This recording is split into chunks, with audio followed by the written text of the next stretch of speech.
বাঙালি রান্নাঘরে মাছের মাথা দিয়ে কত রকম যে রান্না হয়। আজ আমি এরকমই একটা চেনা জানা রেসিপি নিয়ে এসেছি। ইলিশ মাছের মাথা দিয়ে মানকচু। নিউ জেনারেশন এই ডিশের কথা যেমন জানে না, তেমনি এটা যে কত স্বাদের সেটাও বোঝে না। তাই ভাবলাম আজকে এই রেসিপিটা বানিয়েই ফেলি।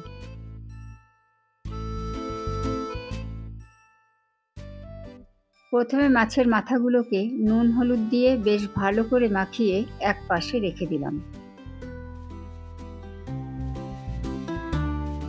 এই রেসিপির জন্য একটা ভাজা মশলা তৈরি করে নিতে হবে, যার জন্য আমি একটা প্যানে 1 টেবিল স্পুন গোটা জিরে আর সাথে একটা গোটা শুকনো লঙ্কা দিয়ে ভালো করে ভেজে রেখে দিলাম।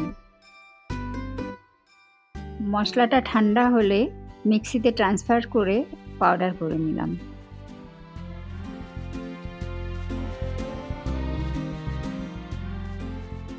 এখন মাছগুলো ভাজার জন্য একটা প্যানে মাস্টার্ড অয়েল আর রিফাইন্ড অয়েল মিক্স করে নিয়েছি। আপনারা চাইলে শুধু মাস্টার্ড অয়েলও নিতে পারেন। তেলটা খুব ভালো করে গরম হয়ে গেলে মাছের মাথাগুলো দিয়ে দিয়েছি আর একটু নেড়ে খুব ভালো করে ভেজে তুলে নিয়েছি।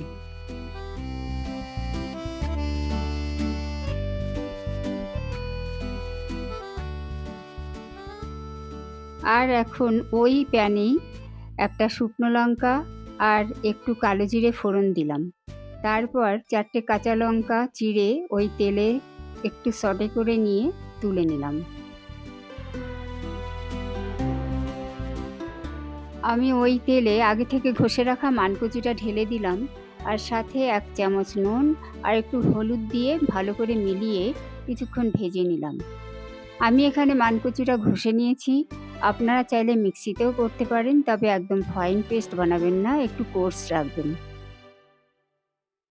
এবার 1 চামচ লঙ্কার গুঁড়ো আর আগে থেকে ভেজে রাখা একটা কাঁচা লঙ্কা দিয়ে এর সাথে ভালো করে মিলিয়ে নিলাম। তারপর ভেজে রাখা মাছের মাথাগুলো দিয়ে আরও কিছুক্ষণ কষিয়ে নিলাম।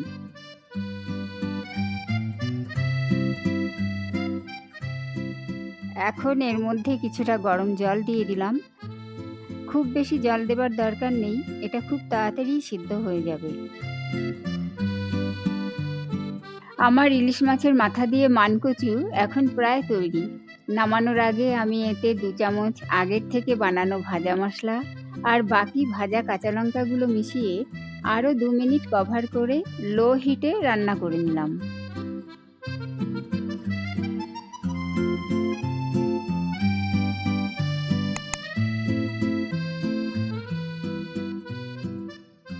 ওয়াও, কি সুন্দর গন্ধ!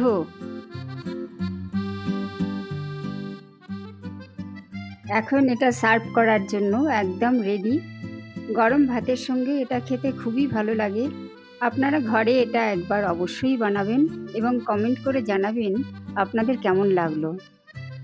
এখন চলি।